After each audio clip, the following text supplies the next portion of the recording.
I'm Ron Arad. I'm a Royal Academician. When they told me that I became an academician, I didn't know what did they select me as, an architect, an artist, a ping pong player. But here I am. I'm doing things from very small things, jewelry, to very huge towers. For me, to design something is to do something that didn't exist before I designed it. And it has to be genuinely new, at least new to me. And it has to be exciting and interesting. The whole thing starts with curiosity, like what happens if you do this? What happens if you don't do it? And then to follow your curiosity and hope that you're not the only person that's curious about what you do, and that there's some other people around you, people that see what you do, that are also curious and interested. Otherwise it would be very sad. Everything starts with what if you do that, what if you don't, what's and ifs. I don't like manifestos. When I taught at the Royal College of Art, I mean, we never use the word should. You should do this and things should be like that. And good design is good business, and function follows form. It doesn't matter. If we go to Oscar Wilde, he said there's two types of people. There's charming people and tedious people.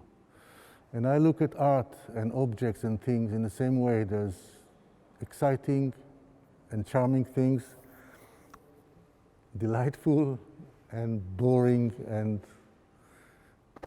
not interesting. What if we do a building that's upside down? What does it mean? It means that I'm referring to a building that we completed a year ago, and it's amazingly fully occupied now. It's an office building for high-tech, the high-tech community. And we put all the plant and machinery on the floor. Normally you put it on the roof. I wanted to clear the roof, and I wanted to do a building with the smallest footprint possible. And rather than go into a building through a maze of a shopping mall, and I wanted to be on a park, in a place that there wasn't a park before.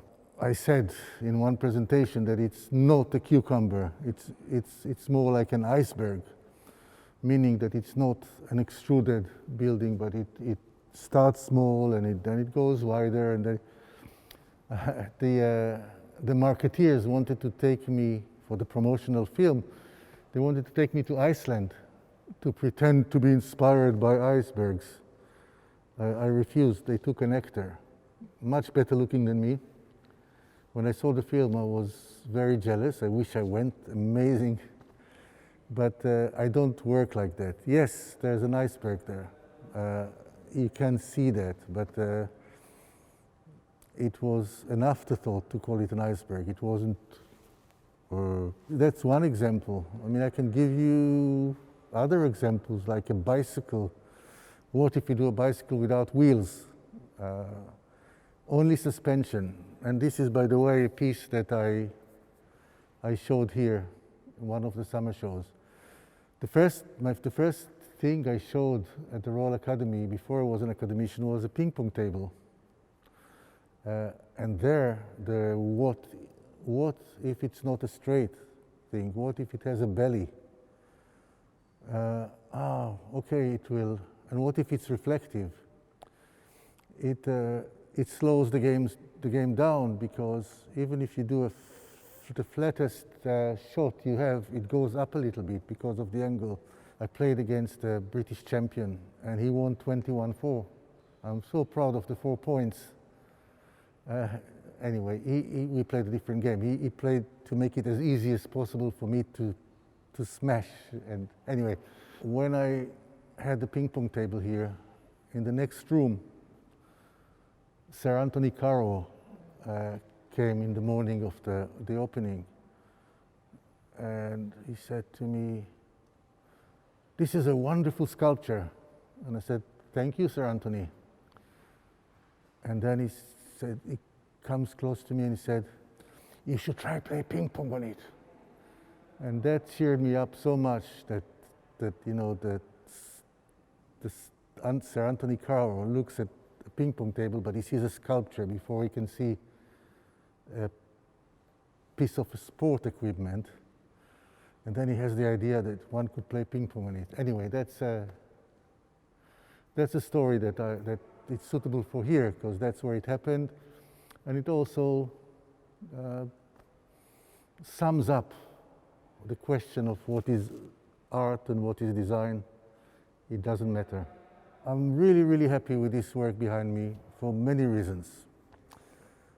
Like, I'm giving a talk now to an audience that I don't see, and the audience can't really see me.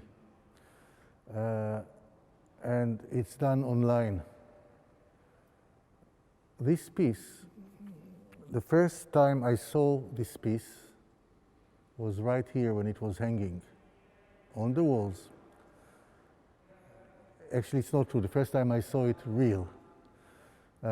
It was done on screen, the piece. We bought the car online. We wanted to buy like a classic Mercedes, and we Tindered lots of candidates. And then, this red one, it was the only one that Mercedes did with a fin. And it was important that there's, the Mercedes-ness of it. And so this one was chosen. So we bought it online in Holland. And then it went to the place where it was pressed. They used to be shipbuilders only, but they started doing architectural work and things like that. I worked a lot with them. And from there, it went from Groningen, where this was, it went to Den Haag, to a workshop of a really, really amazing guy that is an expert on vintage cars. I did a show before called Cuba, working title, with Cuban cars, and he helped us. But the first time we met him and he saw us squashing the cars, he was crying. But he converted, and he's very passionate about this, as he is about cars. Anyway, so took it to his workshop, and then we worked on things like sticking a mirror there, making the area, giving him the sizes of the frame, worked back and forth with lots of drawings and lots of photographs and Zoom meetings. And I felt I knew the piece very well, but it was something else coming here and seeing it for real, hanging on the wall for the first time. And also maybe it's the time to say that that wasn't my plan for what I'm going to show at the summer show. My plan was to do another piece to do with cars. I wanted to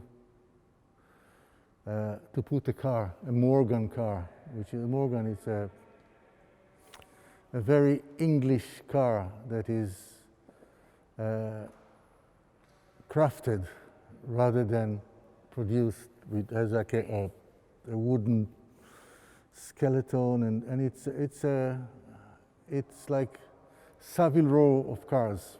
And then I wanted to cover it, to drape a cover with a sketch of what it's covering.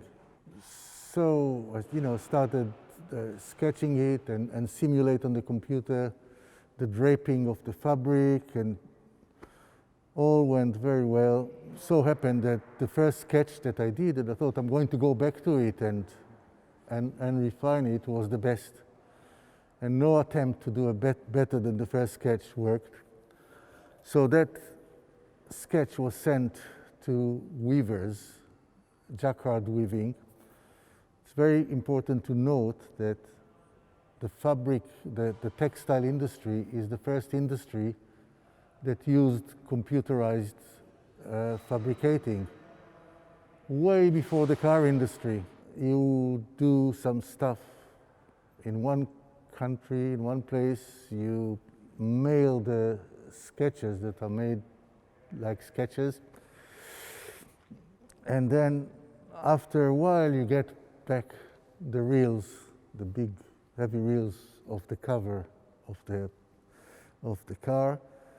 And when I received the fabrics, we were all under lockdown. My favorite thing is when I see a piece of mine and my first thought is, it's much better than what I deserve. I feel the same about this. It's better than what I deserve. So I got a fabric that was amazing, but then there were restrictions on because of the coronavirus, restriction on floor space that we could use.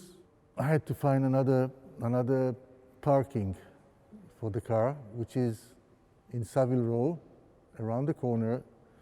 And I really liked it going to Savile Row because I used it in my head as a parallel, you know, the craftsmanship of the tailor and the craftsmanship of the people, of the car makers.